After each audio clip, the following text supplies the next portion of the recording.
tansah marapan ing suksemu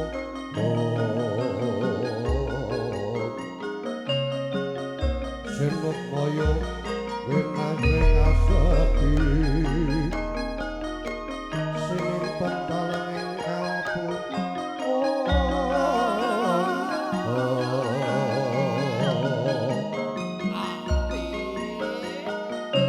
kasolan pacare gegono dasare mangsa karateka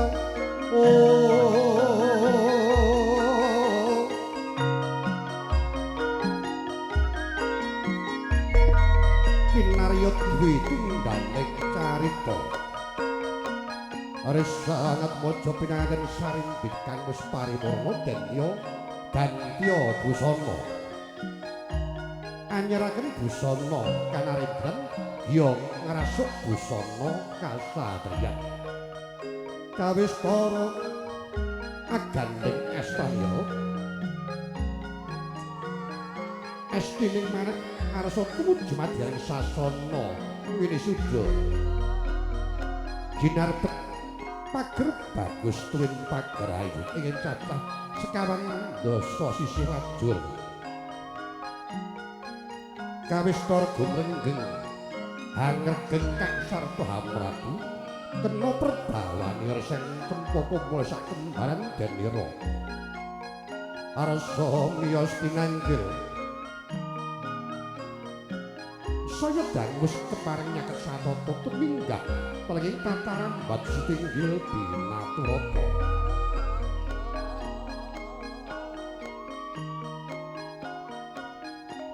datan ginggang sarik ngopi Narasewu denira reseng cempaka mulya sak kembaran lumaksana wis nyaketi telenging sasana winisuda ya lenggah anyok romati bau denyo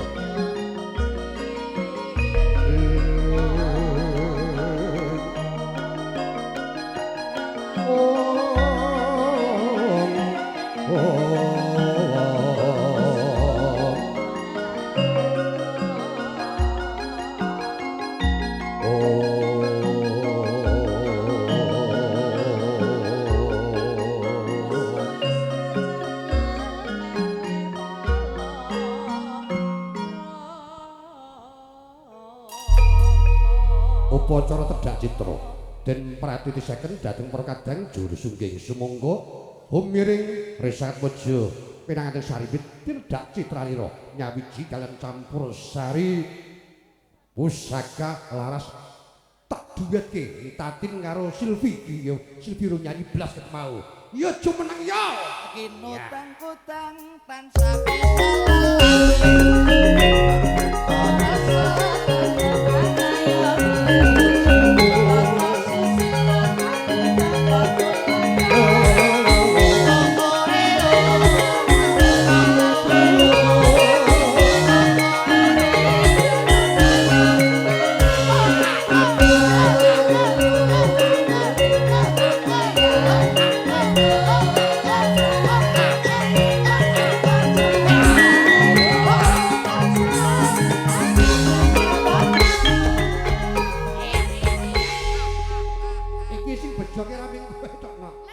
penyanyi loro ki yo jelas suruh nyanyi ket maesuk.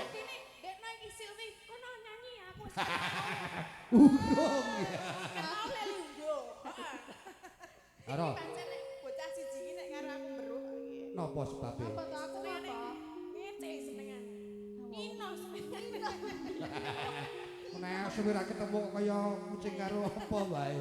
Iya. Iki bocahe nyenengke kok sithik-sithik guyu. Iya. Dadi ora ngapa-ngapa wae guyu. Rada kendir ya tadi. Pae sajake obat tetek ya.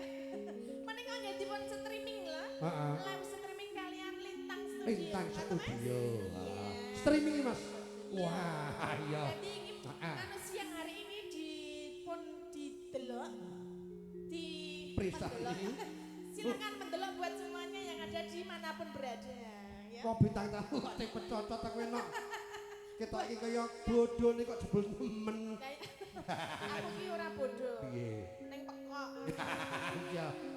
Ya. Iki sing ora mrisani ning kene ora lenggah ning kene bisa mrisani secara langsung lumantar Lintang Studio live streaming. Ya. Coba cah loro. Ayo saiki tar siji. Ayo bawa geten-getenan apa? Sing nganggo bawa. Oh, tak kira kon gelut ya. Ya, harus ora tau ketemu kok ya. Apa bawa nih? Ya, pelok. Iki mau guru pelok. Ya, apa? Ya jajal. Cah loro bawa terus do nyanyi bareng kira-kira nek Silvi ketemu karo Tatin piye? Lho rak ning guyang-guyu to iki. Ingat karo Kandhani kok. panentara do kurang tadi. Ya lho, apa bawa apa no? Ki nanti ndak pilih apa Angkor Rinoso apa? Payo turu wae. Kangka dulu. Yo cak loro, aku buka tok wae. Malah sing buka kene. Ya kok Kene ya. lagi rembukan mah teko-teko dibiyak. Ya.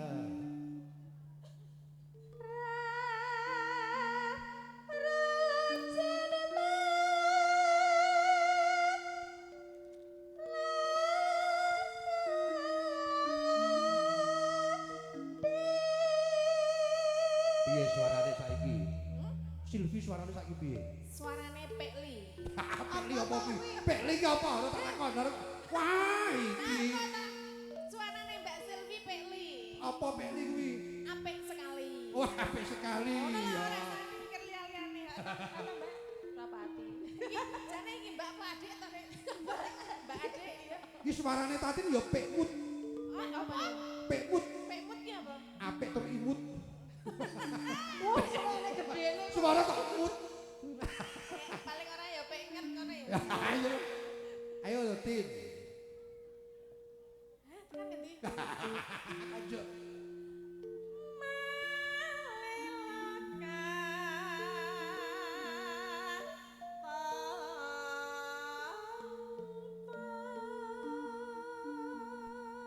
Ya, apik-apik.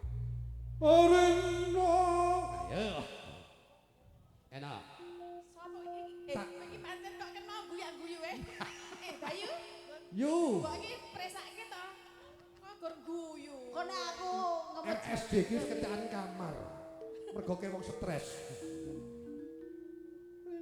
Lali to kowe. Ya. Aku ketularan.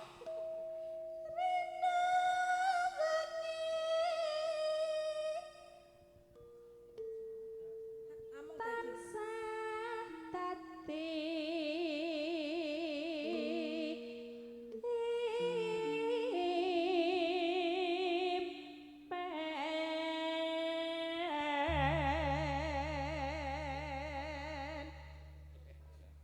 Ayo Tin. Nano. papuntane apa Pantes. fantastika